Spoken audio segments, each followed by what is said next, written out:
Hello, good morning. അപ്പോൾ ഇന്ന് രാവിലെ തന്നെ നല്ല മഴയുടെ സൗണ്ട് കേട്ടിട്ടാണ് കേട്ടോ എഴുന്നേറ്റത്. എഴുന്നേറ്റ ഉടനെ തന്നെ ഈ ഭരണിയൊക്കെ വിൽക്കാൻ വരുന്ന ഒരു ചേച്ചി വന്നിട്ടുണ്ടായിരുന്നു. അപ്പോൾ എനിക്ക് രണ്ട് ഭരണി കണ്ട് ഇഷ്ടമായി, അപ്പോൾ ഞാൻ ഇത് വാങ്ങിച്ചു കേട്ടോ. അത് കഴിഞ്ഞിട്ട് നമ്മുടെ ബെഡൊക്കെ ഒന്ന് നീറ്റാക്കിയിട്ടു. നമ്മളെപ്പോഴും രാവിലെ എഴുന്നേറ്റ് നമ്മുടെ ബെഡ് നീറ്റാക്കിയിടണമെന്ന് ഞാൻ കേട്ടിട്ടുണ്ട് കേട്ടോ. അത് നമ്മുടെ വലിയ വലിയ മാറ്റങ്ങൾക്ക് തുടക്കം കുറിക്കും എന്ന് പറയുന്നുണ്ട്.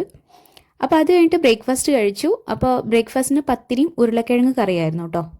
അത് കഴിഞ്ഞിട്ട് ഞാൻ അലക്കാനുണ്ടായിരുന്നു. അലക്കി കഴിഞ്ഞപ്പോൾ എടുത്ത തുണിയൊക്കെ നമുക്ക് ഡയറക്റ്റ് അലമാരയിൽ വെക്കാനായി ആവില്ല. ഇപ്പോൾ മഴയായതുകൊണ്ട് എല്ലാം ഒന്ന് അയൺ ചെയ്തെടുത്തു. പിന്നെ ഇത് സ്പെഷ്യലായിട്ട് ഒരാൾ ഉണ്ടാക്കി തന്നൊരു റൈസാണ് കേട്ടോ. നല്ല ടേസ്റ്റ് ഉണ്ടായിരുന്നു. പിന്നെ നമ്മുടെ വീടിനടുത്തുള്ളൊരു പൂച്ചയാണ് കേട്ടോ അത്. ഈവനിങ്ങിൽ ഏട്ടൻ റംബൂട്ടാൻ കൊണ്ടുവന്നിട്ടുണ്ടായിരുന്നു. റംബൂട്ടാൻ എന്താ പറയുക, ഒരു ചെറിയൊരു പുളി ഉണ്ടെങ്കിലും ടേസ്റ്റ് ഉണ്ടായിരുന്നു. അപ്പോൾ എനിക്ക് ഇഷ്ടമായിട്ടുണ്ടായിരുന്നു. പിന്നെ രണ്ട് മിഠായി കിട്ടിയിട്ടുണ്ടായിരുന്നു. അപ്പോൾ ഒരെണ്ണം എസ്ലിനും ഒരെണ്ണം ഞാനും എടുത്തു. പിന്നെ ഒരു ഹെയർ പാക്കൊക്കെ ഇട്ട് നല്ലൊരു കുളി കുളിച്ചു. നമ്മുടെ കുളക്കോഴി കുഞ്ഞുങ്ങൾ പോയാണ്ടോ, ഫാദറും മദറൊക്കെ ആയിട്ട് അവർ ഫാമിലി ആയിട്ട് പോവാണ്. ഈവനിങ് ആയപ്പോൾ കട്ടൻ ചായ, പഫ്സ്, ആഹാ അന്തസ്. അപ്പോൾ അത്രയേ ഉള്ളൂ.